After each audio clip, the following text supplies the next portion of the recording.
Al-haditsus sabi'a asyara, utawi hadis yang nomor 17.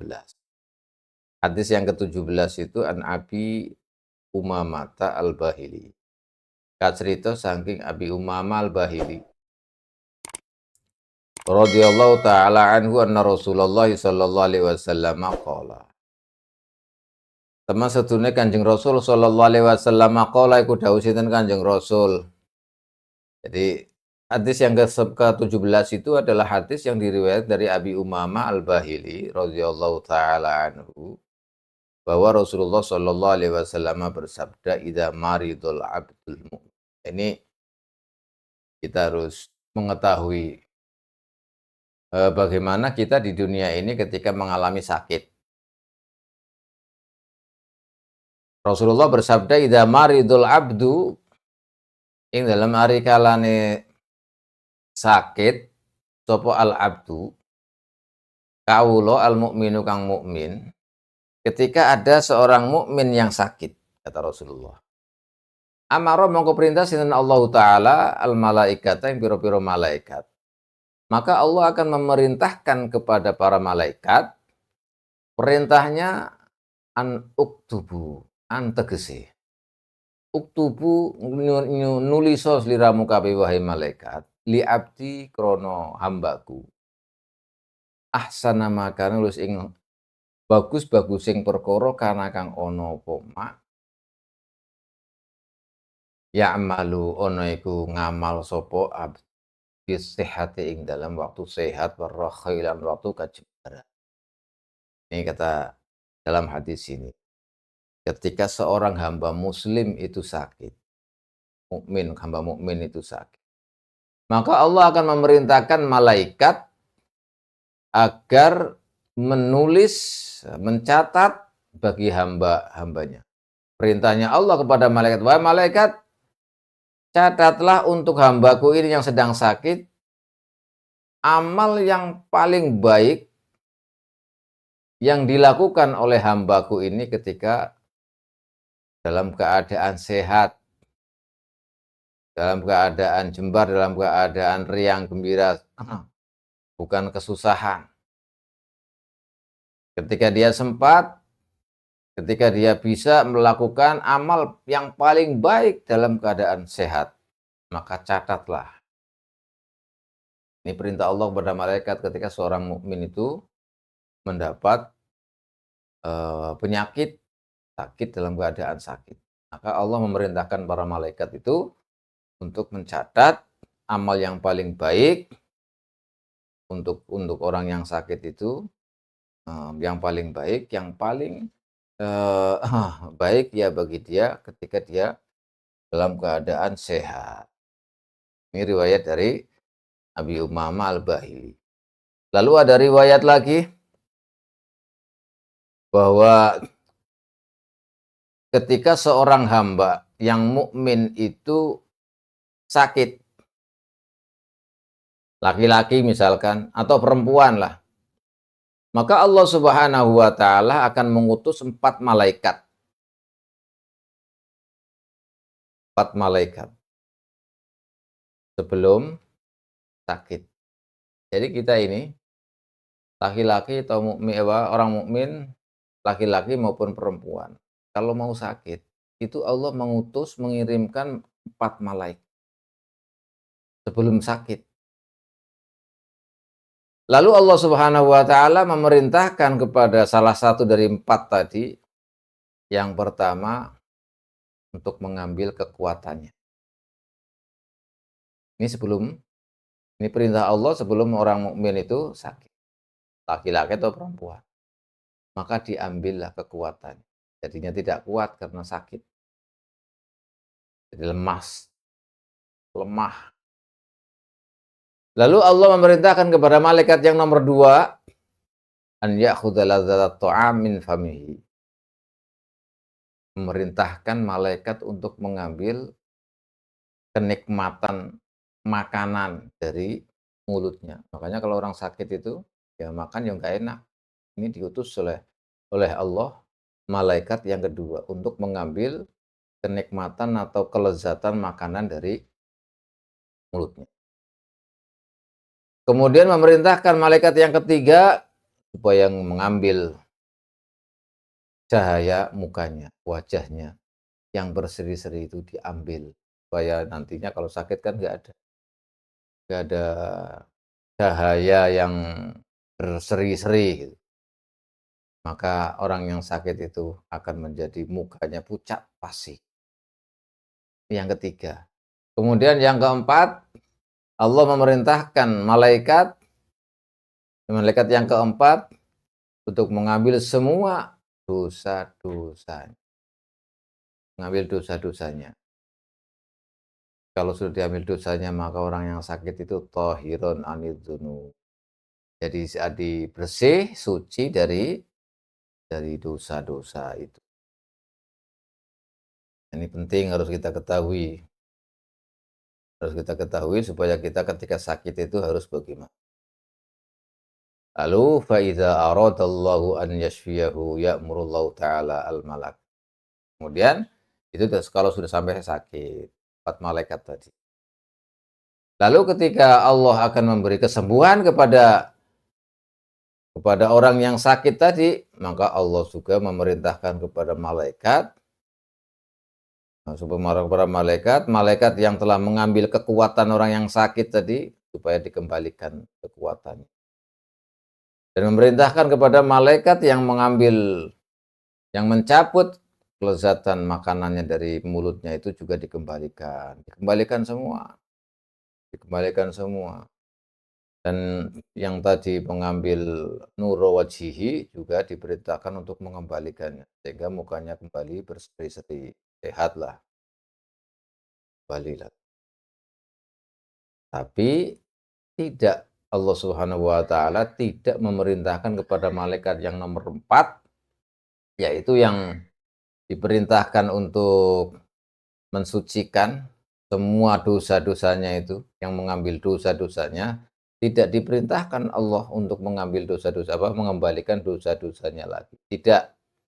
Jadi Allah tidak memerintahkan yang keempat tadi.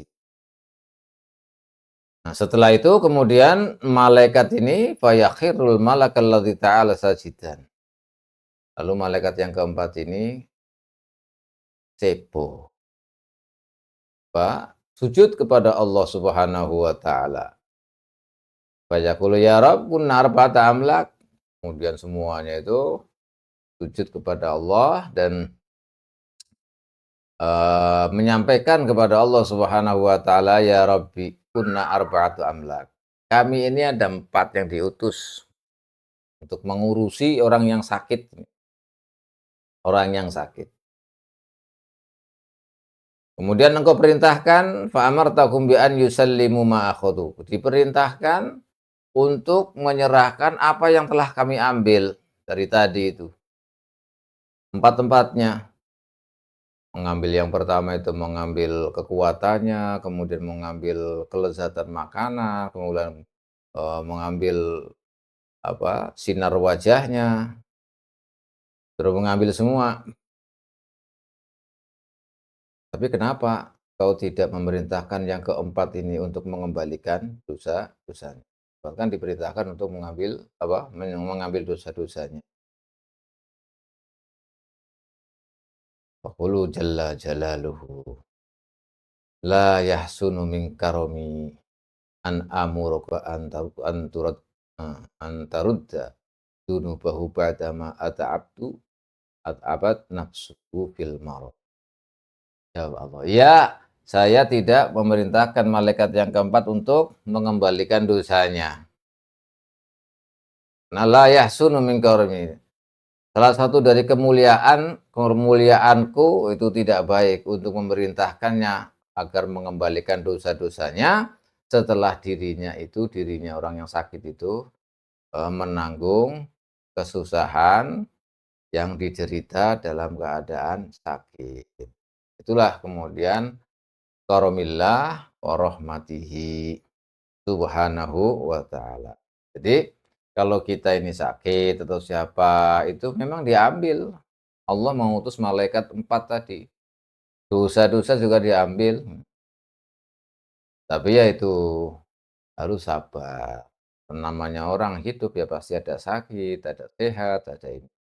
Itu tidak lepas dari apa, qudratillahi subhanahu wa ta'ala wa iradati. Nah, kalau kita paham seperti ini, maka orang sakit itu, pengennya pengennya cepat sembuh, ya itu wajar, manusiawi. Tapi ketika dalam keadaan sakit, itu harus tidak gercah, tidak ngeluh, tidak apa, semuanya harus pasrah kepada Allah Subhanahu wa taala. Makanya dahulu banyak orang muslim, orang-orang soleh itu kalau sakit, apa, kalau tidak sakit itu malah, pengen sakit. Kalau nggak pernah sakit tuh, pengen sakit supaya karena sakit itu adalah bisa menggugurkan dosa. Sakit itu bisa menggugurkan dosa. Orang kalau tidak sakit kayak Fir'aun, Fir'aun itu nggak pernah sakit. Fir'aun itu dijelaskan tidak pernah sakit, makanya sampai-sampai dia itu, mengakui dirinya bukan manusia, adalah Tuhan. Kenapa? Karena tidak pernah sakit. Kalau manusia kan wajarnya ya sakit, sembuh, gitu-gitu. Nah ini Fir'aun itu nggak pernah sakit, makanya dia Tuhan, mengaku Tuhan, karena tidak pernah sakit. Nah kalau orang-orang soleh, itu malah kalau nggak sakit itu takut. Jangan-jangan itu istidraj, jangan-jangan itu istidraj, makanya pengen sakit. Malah kalau sakit, tidak mau tidak mau, apa, minum obat atau berobat lah. Nah, salah satu ikhtilaf atau perbedaan ulama dalam hal ini, ketika orang sakit karena kan tadi fadilahnya orang-orang yang sakit itu seperti itu, di antaranya adalah dosanya itu diampuni oleh Allah, diambil oleh malaikat yang keempat. Maka ketika orang sakit itu mana yang lebih utama? Berobat atau tawakal? Ini dalam hukum fikih dijelaskan, beberapa ulama ahli fikih menjelaskan kalau orang itu sakit mana yang lebih afdol? Apakah tawakal kepada Allah karena ketika sakit kan dosanya dosanya diambil oleh Allah, diampuni dosanya. Apakah berobat untuk menghilangkan? Karena kalau berobat apa, bisa jadi karena dia tidak tahan atau tidak sabar karena sakit. Ini perbedaan pendapat di antara para ulama. Tapi kemudian ulama yang muhakkikin atau yang muktamad bahwa ketika orang sakit itu yang paling afdol berobat, bukan hanya tawakal. Karena ini kalau tawakal itu tingkatannya tingkatan orang-orang yang ini. Tetapi kalau misalnya orang itu berobat, itu lebih utama kenapa? Satu, karena Rasulullah Shallallahu alaihi wasallam juga berobat, minum obat ya maksudnya, berobatlah. Bahkan mengajarkan supaya dawu marodokum gitu, au mardokum gitu. Itu banyak sekali riwayat-riwayat yang perintah-perintah Rasulullah agar kita berobat. Maka satu adalah karena mengikuti perintah Rasulullah atau mengikuti Rasulullah. Orang yang berobat bukan berarti tidak tawakal, karena itu semua berusaha karena ketika orang diberi apa, sakit kemudian tidak sakit, itu adalah salah satu cara bagaimana dia mendapatkan nikmat dari Allah, mendapatkan rahmat dari Allah. Bukan berarti tidak tawakal. Karena tawakal itu bukan hanya pasrah kemudian nggak berusaha untuk melakukan sesuatu, tidak, tapi yang namanya tawakal itu sambil berusaha. Jadi kalau misalkan, berobat, ya itu yang paling utama karena Rasulullah Shallallahu alaihi wasallam mengajarkan supaya kita berobat dan ini yang, bisa dilakukan oleh semua umat manusia. Semua manusia dan jin sama semuanya. Yang sakit bisa berobat dan yang paling utama adalah berobat. Hanya saja bagaimana proses pengobatannya. Jangan sampai diyakini bahwa obat itulah yang menjadikan sembuh atau yang menyembuhkan. Ini yang bahaya.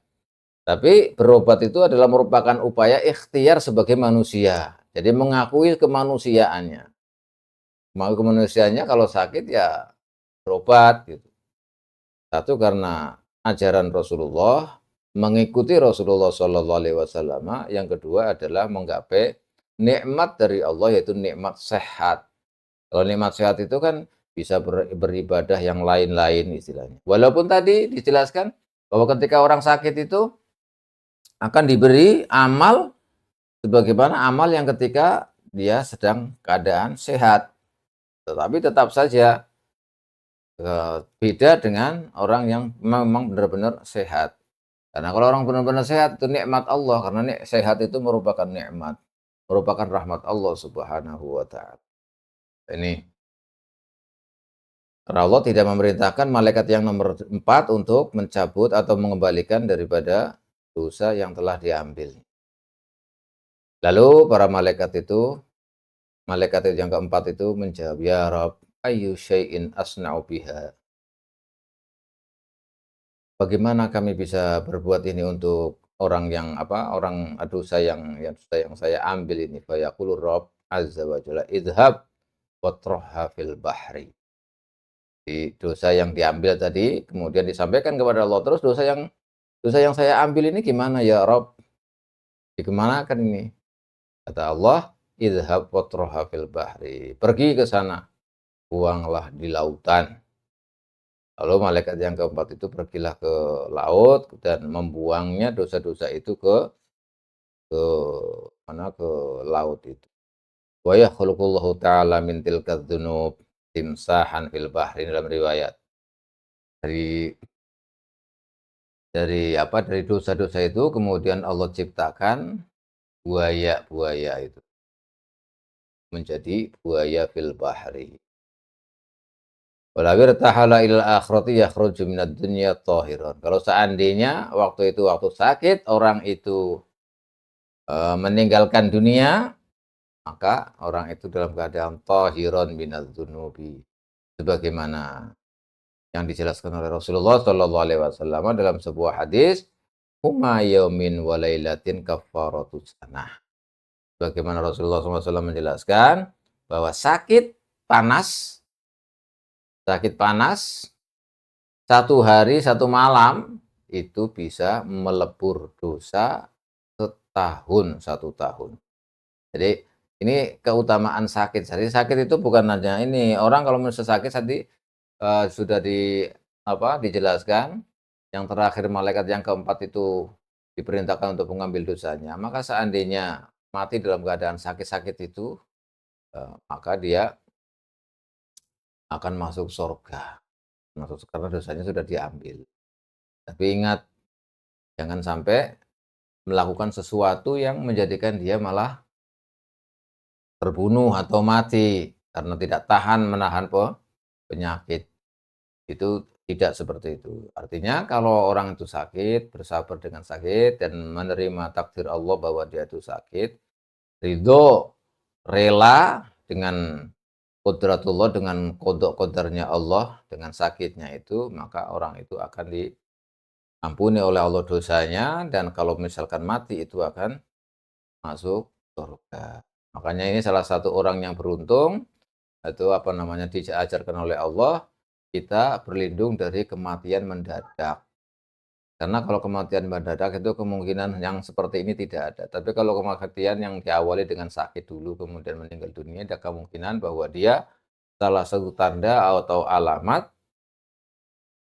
penduduk surga. Jadi kalau orang meninggal dunia yang diawali dengan sakit dulu, dan dalam keadaan dia itu rela, ridho kepada takdir Allah Subhanahu wa taala, maka dia akan masuk masuk surga. Sebagaimana yang dijelaskan oleh Rasulullah, "Huma yaumin wa lailatin kaffaratus sanah." Barang siapa penyakit panas sehari semalam itu bisa melebur dosa satu tahun. Demikian, sampai di sini. Ini sebenarnya masih banyak dan banyak cerita, tapi waktunya sudah habis. Insyaallah nanti kita lanjutkan pada pertemuan atau besok yang akan datang. Insyaallah, wallahu a'lam